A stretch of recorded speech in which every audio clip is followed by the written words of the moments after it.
안녕하세요. 뿌띠 북토크입니다. 오늘 하루도 나 자신을 잘 돌보고 계신가요?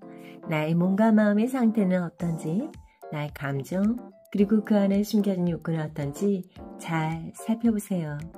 오늘의 책 소개할게요. 나는 현명하게 나이 들고 싶다. 곱게 말하기를 애쓰며 산다.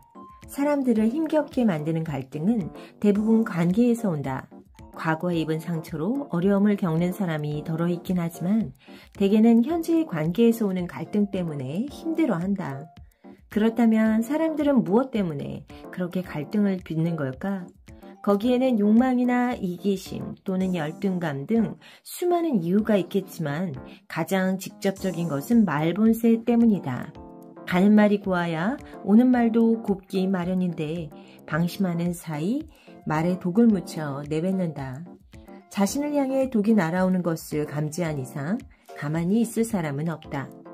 엊그제 어떤 부인이 아들과 실랑이를 벌였다고 했다. 게임에만 몰두하고 등교 준비를 소홀히 하는 어린 아들을 견디기 어려웠던 부인은 아들이 제일 소중하게 여기는 컴퓨터를 치웠다. 그러자 놀란 아들은 엄마에게 대들지도 못하고 바닥에 웅크리고 앉아 우돌우돌 떨었다. 컴퓨터를 빼앗긴 아들의 공포를 보았던 부인은 이렇게 말했다. 찬바닥에 앉아있지 말고 소파에 앉아. 아들은 웬일인지 조용히 소파에 앉았다. 엄마의 말을 아무런 저항 없이 순순히 따랐다. 잠시 후 부인이 외출하기 위해 안방으로 들어와 옷을 갈아입는데 아들이 슬그머니 문을 열고 들어와서는 뭔가를 이야기했다. 부인은 아들의 그런 태도를 처음 봤다며 놀라워했다. 그러면서 모든 게 상담을 받은 덕분 같다고 인사했다. 그 순간 나는 전율하며 이렇게 소리쳤다.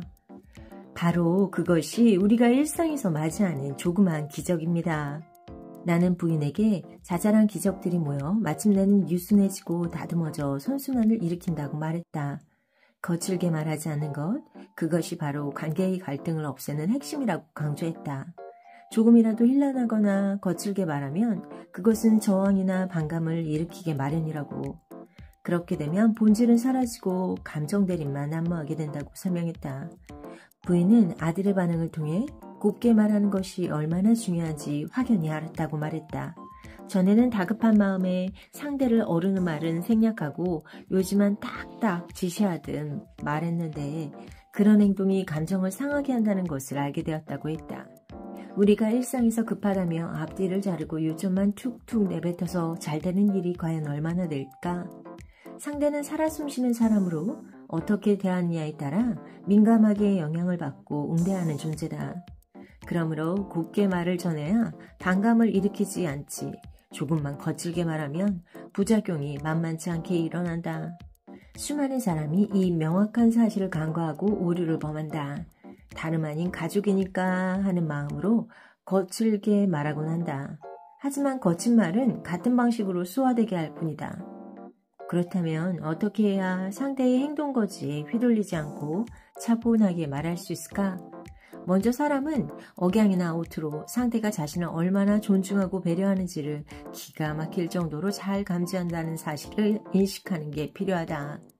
그러고는 자연스럽게 들 때까지 곱게 말하기를 애쓰며 연습해야 한다. 노력은 쌓이면 자연스럽게 펼쳐지는 습성을 낳는다. 심리학자의 한마디, 이 세상에는 거저되는 게 아무것도 없답니다. 우아하게 보이는 백조도 물밑에서는 엄청나게 발짓한다고 하잖아요. 모든 것은 노력과 연습을 통해 이루어진다고 믿고 한 발자국씩 부단히 전진하세요.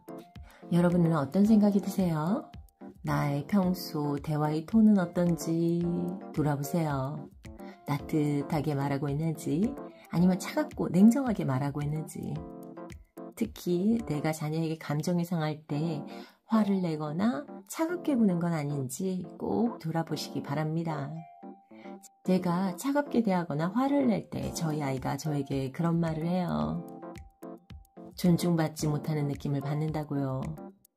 톤앤 매너가 그만큼 중요하답니다. 같은 말이라도 따뜻하고 부드럽게 한다면 그건 반감을 주지 않더라고요.